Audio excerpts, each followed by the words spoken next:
उत्तर भारत का यह गांव चारों ओर पहाड़ों और घने जंगलों से घिरा हुआ था। यहाँ के लोग सीधे सादे और मेहनती थे। पर जब भी सर्दी और बरसात का मौसम आता तो जीवन बहुत कठिन हो जाता।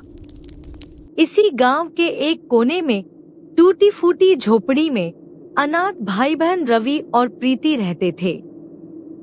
कुछ साय पहले एक सड़क दुर्घटना में उनके माता पिता की मृत्यु हो गई थी।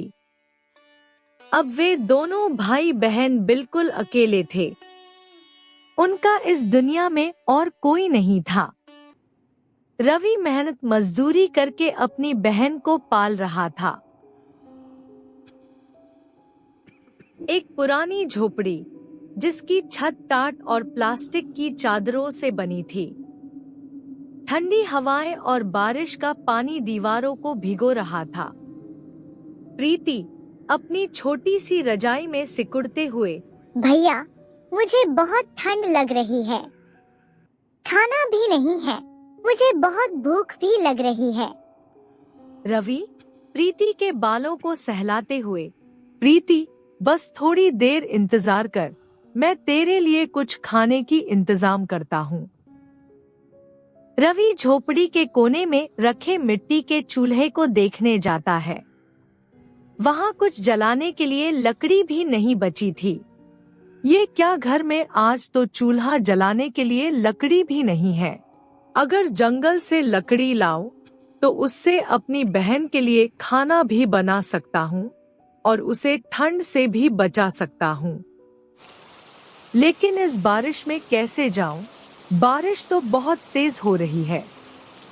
अब कुछ भी हो मुझे जाना ही होगा। झोपड़ी के बाहर लगातार बारिश हो रही थी। रवि ने अपनी बहन को रजाई में छोड़ा और खुद एक पुराना कपड़ा ओढ़कर बाहर निकल गया। रवि जंगल से लकड़ी लाने की कोशिश कर रहा था। तेज बारिश के कारण रास्ता फिसलन भरा था। रवि बड़बड़ाते हुए, बस थोड़ी सी लकड़ी मिल जाए तो घर में आग जला सकूं। वह फिसलकर कीचड़ में गिर जाता है। फिर भी वह हिम्मत नहीं हारता।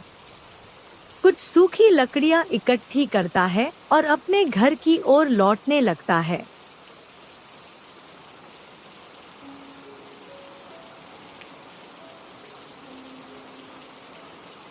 इस बीच झोपड़ी में प्रीति डरते हुए, भैया जल्दी आ जाओ, यहाँ पानी अंदर आ रहा है। पानी की बूंदें छत से टपकने लगती हैं और झोपड़ी के कोने में एक गड्ढे में पानी भरने लगता है। प्रीति सहमी हुई थी, लेकिन अपने भैया का इंतजार कर रही थी। रवि लकड़ी और थोड़े से अनाज के लिए ठेकेदार रघु के पास पहुंचता है। रघु काका, मेरी बहन भूखी है, मुझे थोड़े अनाज की जरूरत है। मैं इसके बदले में आपका कोई भी काम करने को तैयार हूँ। रघु बहुत ही लालची और स्वार्थी इंसान था। तुझे मुफ्त में कुछ नहीं मिलेगा।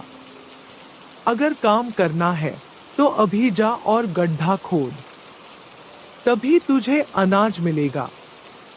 रवि काम करने लगता है।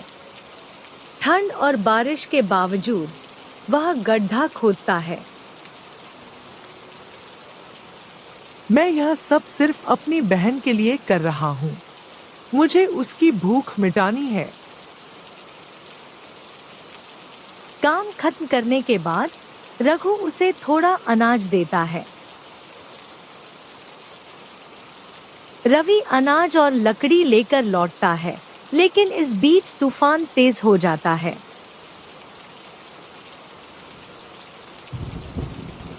झोपड़ी के पास पहुंचने पर वह देखता है कि उसकी झोपड़ी ढह गई है। भैया अब हम क्या करेंगे, अब तो हमारे पास घर भी नहीं है। बारिश से हमारा घर भी टूट गया, हम कहाँ जाएंगे। रवि प्रीति को गले लगाते हुए, तू मत डर, मैं हूँ ना, हम कोई और जगह ढूंढ लेंगे। धीरे धीरे रात होने लगी थी। ठंड के साथ साथ बारिश भी तेज होती जा रही थी। दोनों भीगते हुए रामू काका के घर की ओर जाते हैं। रामू काका गांव के सबसे बुजुर्ग व्यक्ति थे। वह गरीबों और अनाथ बच्चों की हमेशा मदद करते थे। रामू काका ने पहले से ही उन्हें बुलाने का मन बना रखा था। हमारी झोपड़ी गिर गई है, क्या हम आपके यहाँ कुछ देर के लिए रुक सकते हैं? अरे बेटा, तुम्हें पूछने की जरूरत नहीं, ये घर तुम्हारा ही है। पहले तुम दोनों अंदर आ जाओ, यहाँ कुछ दिन के लिए ठहर जाओ। लेकिन काका, हम आपका बोझ नहीं बनना चाहते। बोझ की बात मत कर, तुम दोनों मेरे लिए बच्चों जैसे हो। रामू काका उन्हें खाना देते हैं और अपने घर में सोने की जगह देते हैं। प्रीति ने पहली बार इतने दिनों में भरपेट खाना खाया। प्रीति रोते हुए, काका अगर आप न होते तो हम क्या करते। बेटा, तुम दोनों जैसे बच्चे ही तो इस दुनिया की उम्मीद हो। अब तुम दोनों आराम करो, कल देखते हैं आगे क्या करना है।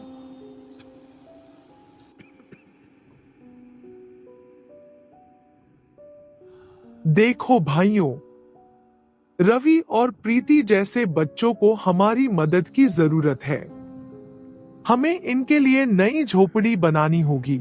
हम सब मिलकर मदद करेंगे। गांव वाले लकड़ी और बांस इकट्ठा करते हैं और रवि प्रीति के लिए एक मजबूत झोपड़ी बनाते हैं। ठेकेदार रघु को भी अपनी गलती का एहसास होता है। वह रवि के पास आता है।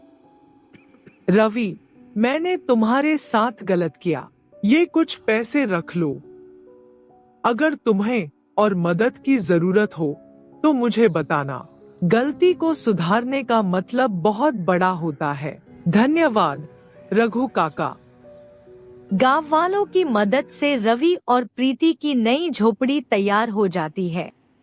भैया अब हमें डरने की जरूरत नहीं है, सब हमारे अपने हैं। हाँ, अब हमारा भविष्य सुरक्षित है। गांव वाले भाई बहनों की मेहनत और साहस की सराहना करते हैं। रवि अब गांव के बच्चों को पढ़ाने का काम शुरू करता है और प्रीति स्कूल जाने लगती है। यह कहानी बताती है कि कठिन परिस्थितियां भी इंसान को हारने नहीं देती, अगर वह हिम्मत और एकता के साथ आगे बढ़े।